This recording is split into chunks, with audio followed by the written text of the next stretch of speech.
Welcome to Dementia A to Z with Pamela Atwood.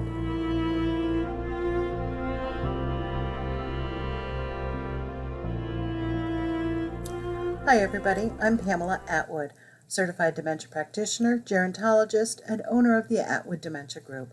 And welcome back to our Confident Caregivers series, Dementia Care A to Z. On this video, video B, we're going to be talking about behaviors. Now, in the last video, I promised there were lots of different things we talked about that could start with A: anxiety, agitation, anger, apathy, aggression. All of those are behaviors. And so I promised that we would address them in this video. There are two things that I typically teach people when I'm working with healthcare professionals, two basic concepts that I want to reiterate for you. And they are that all behavior has meaning. We need to look for the trigger. And number two, a progressively lowered stress threshold happens as a natural course or consequence of having dementia. So we're going to talk about those in this video. I also want to let you know that I'm sure that this video is going to create more questions than answers for you. I do want to be able to answer some of your questions. Feel free to comment in the comments below some of your questions about specific behaviors, and I'll try to address them in future videos. But I'm also going to set up a Confident Caregivers Atwood Dementia Group Facebook page where we can interact with each other and answer questions about behaviors too. And there are a ton of other resources that are available out there. The best place still to get answers about your specific behaviors is through a support group. So definitely call the Alzheimer's Association or call your local chapter and find out about support groups near you. Okay, behaviors. So with all of these behaviors, and I mean everything, all behaviors, what time they wake up, whether or not a person falls, if we're talking about a behavior like a more challenging behavior. And the reason we call them challenging behaviors is because it's a challenge to figure out the trigger. So, for instance, agitation, aggression, anxiety. What we need to do is we need to look at what triggered the behavior. For instance, there's a theory that was created by Linda Terry and a few other experts in the field who they talked about the ABCs of behavior management. Actually, I'll do this in reverse so that it makes sense to you. A happens first. A is the antecedent, big long word that means trigger. B is the behavior. So you have first the trigger, then the behavior. Then C is your consequence, what happened as a result of the behavior. So in dementia care, in behavior modification, you use A and C to control B. Now, that works well if we're talking about someone with a mental health issue or to quit smoking or, some other kind of behavior that we want to control. I'm going to eliminate the triggers that make me want to smoke. Or as a consequence of smoking, I'm going to snap an elastic band on my wrist. Whatever it is. With behavior management, you try not to modify the behavior as much as prevent the behavior. Now, consequences and working within the consequences of someone within dementia care is really cruel because they can't control their reaction all the time. They may have more impulsivity. They may have unlearned social skills. For instance, one example of a behavior that's very common is that people with dementia sometimes speak inappropriately. They might swear, they might say inappropriate things. Oh, look at the butt on that one, as someone's walking by. There are all kinds of things that people say that normally there's a filter in place that says that's socially inappropriate, but we teach what's appropriate for someone socially. When my daughter was 4, I had to teach her to keep private. I had to teach her modesty on shower day. Those kinds of things are taught. So it's very common that as dementia progresses, someone unlearns those lessons. And what comes out is a comment that's inappropriate given a social setting. When someone does that, they're not doing it with an intent to harm. They're doing that because they've forgotten that lesson. So we can't do a consequence. That's cruel. What we have to do is limit the trigger that made them do that. So let's talk about that. With triggers, there are internal and external triggers. So if I make a comment about someone who's passing by, it's the person passing by that triggers my need to comment. Now, that doesn't mean never take your person with dementia out. That's cruel. But maybe when you see someone passing by who you know might generate a comment, you distract that person and redirect their attention in a different direction. Another very, very common behavior is that someone will become anxious or agitated in a social setting. That doesn't mean you never take them out to family dinners anymore. It means that you take them to a quieter restaurant where they'll be less agitated, or you don't do it on a day where you also have 3 doctor's appointments and they're going to be tired.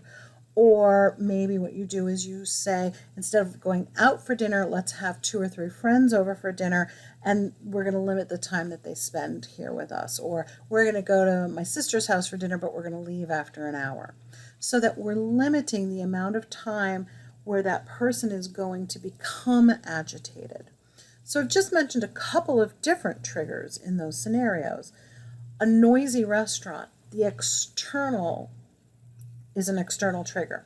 The noise in the restaurant, the chaos, you can have 3 or 4 people in a restaurant, but depending on the acoustics in the ceiling, it may be very loud. So that can be a trigger. That's an example of an external trigger. Other external triggers, if it's too bright, if it's too dim and shadowy, if a person is worried about slipping and falling, they see a glare on a floor, for instance, may make the person think that they're seeing water. There's actually a lot of research looking at the environment and those kinds of triggers where a person may walk in a less safe way because they're trying to avoid what they perceive as water on the floor when it's really a nice shiny floor that's nice and clean. There's a similar study called the black hole study where they kept people out of a room by painting a black patch on the floor in front of a door because the person perceived that to be a hole, or what we think that's what they perceived. So there's all kinds of external triggers that are changed by the vision and the perception of what the environment is being perceived as. The other trigger that I mentioned was an internal trigger where they're too frustrated or too tired, hungry, angry, tired, lonely, the need to toilet, feeling too hot or too cold. Those are internal triggers. So what's challenging about some behaviors is that in order to prevent them, we have to predict or guess what that person's feeling inside. Now, if the person experiences hunger and goes and looks for food, we can manage that. If the person is afraid and strikes out, that could be dangerous. So we need to look for what kind of behavioral outcomes are those triggers. That's how we decide whether or not someone needs medication. Most behaviors do not require medication. They require a lot of work on our part to be the detective, to figure out what's causing these behaviors. But all behavior has meaning is our mantra. Once a confident caregiver gets into a routine of figuring out what triggers a behavior, what might have caused a behavior so that we can prevent it in the future. When you're a detective and you get good and practiced about that sort of thing, then you adapt. You adapt your expectations, you adapt what you're going to expect of that person. That's how we change behaviors without medications. Maybe we distract them with music. Maybe we toilet them before we go somewhere so that they're not, running around looking for a bathroom in the middle of a doctor's appointment. I've had many facilities when I'm consulting ask me or told me about a problem where someone has peed in a plant. A male resident has peed in a floor plant, planter. That's actually someone who's trying to be continent. And if you look at those things, remember last video we talked about remaining abilities. Someone who's peeing in a planter knows that they have to go to the bathroom but cannot find the bathroom. So we need to then look at what triggered the behavior to pee in the planter. Couldn't find the bathroom. That seemed like a fair, contained substitute, especially if they used to be a golfer, right? I don't know how they do that golfing thing. What we need to look at is what triggered that behavior. We need to then adapt the environment to help that person succeed, to help them be able to find the bathroom on their own, or have us understand what behaviors that person is doing right before they get up and need to go to the bathroom, so that we can say, oh, when we then talk to them, we don't say, do you need to go to the bathroom? We just say, let me show you where the bathroom is. Because people with dementia have, I think I mentioned in the last video, two big fears. They don't want to sound crazy, they don't want to look stupid.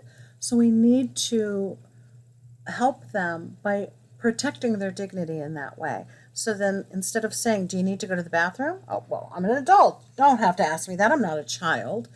Then you just say, let me remind you where the bathroom is. That's a little less of a threat to my dignity. Okay, so all behavior has meaning. Identify the trigger, external and internal, and adapt, prevent the trigger to prevent the behavior. The next big concept is called progressively lowered stress threshold. So as adults, we all have a certain amount of stress that we can handle. I can handle a lot of stress. I can usually handle, on a scale of 1 to 10, a 9 before I cross that threshold and become agitated. Now, different time of day, as the stress goes up and down throughout your day, you might have at the end of the day a lowered stress threshold. Or you may have encroached up and up, so now I'm running at a stage 8 during traffic. I come home and no one has done the dishes, no one's made dinner, there's no water in the pet bowl. Now I'm agitated. So is it those little things that made me agitated? No. It's just that I had that much stress. That's the last straw that broke the camel's back, right? That's what actually crossed my threshold to make me agitated. When someone has dementia, two things happen. First of all, when I'm in traffic, I'm feeling anxious, all right? So before we hit agitation, there's a level where we are anxious. What we need to recognize is two things. When someone has dementia, number one, they have a naturally lowered stress threshold because they're dealing with a dementia process. They're dealing with something that is destroying their brain, and they are aware of certain limitations. So their stress threshold is naturally lowered. The other thing is there's less space, there's less wiggle room between anxious and agitated. That's important because if, let's say, I'm stressed during traffic, I know I can calm myself down with certain kinds of music or a good audio book or whatever. That then helps me de-escalate and get my stress lower. But I have to recognize that. I have to then put that intervention in place. If someone else is helping me, like maybe my husband's in the car with me, he's going to change the channel for me. Or he's going to say, hey, you know what, let's listen to an audiobook while we're stuck in traffic. So he's added that intervention to help lower my stress before I get agitated. If a person with dementia needs our help, they also need our help to help identify that stressed, anxious level before they get agitated. If a person is using medications, let's say the doctor gives a as-needed medication for agitation, we need to give that before they get agitated, when they're stressed and anxious, before they cross that threshold of agitation. Otherwise, two things are going to happen. Number one, it's going to be seen as a punishment for agitation. Like I said, consequences are cruel in this disease. And number two, it's going to take more medication to get them under that stress threshold and keep them there. Because otherwise, they're just going to be still just riding right under that stress threshold. The goal is to give me that intervention when I'm anxious, not agitated. I hope that makes sense. If not, I'm sure you're going to let me know. Okay, so those are our two concepts for today. All behavior has meaning. Identify the trigger to prevent the behavior, and recognize that normal behavior, all of us have a normal stress threshold. Know what your family members is, and when they're anxious, to do those interventions to prevent that agitation. So I hope for our confident caregivers that this has been helpful. Please do let me know. Please subscribe to this and hit that little bell next to the subscribe box. That way you'll get a notification as soon as we get to C, D, E, F, all the way A to Z, to help you be a confident caregiver. In this video series, I had wanted to end each video with a quote of some kind. So I thought this was especially good for the behaviors video. It's by Erica Jong, and it's about asking for help. And it says, advice is what we ask for when we already know the answer but wish we didn't.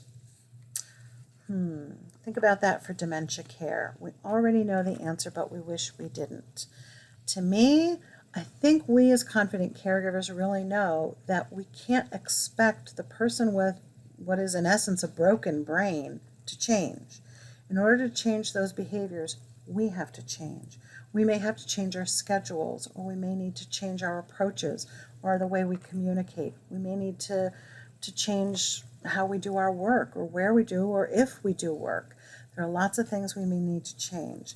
But in asking for help, that's one of the hardest things we need to change. And there's nothing wrong with asking for help. But make sure you're doing something to help yourself as well. All right, confident caregivers, until next time, I'm Pam Atwood, and I thank you for doing everything you can to be a confident, your best confident caregiver. Have a great day.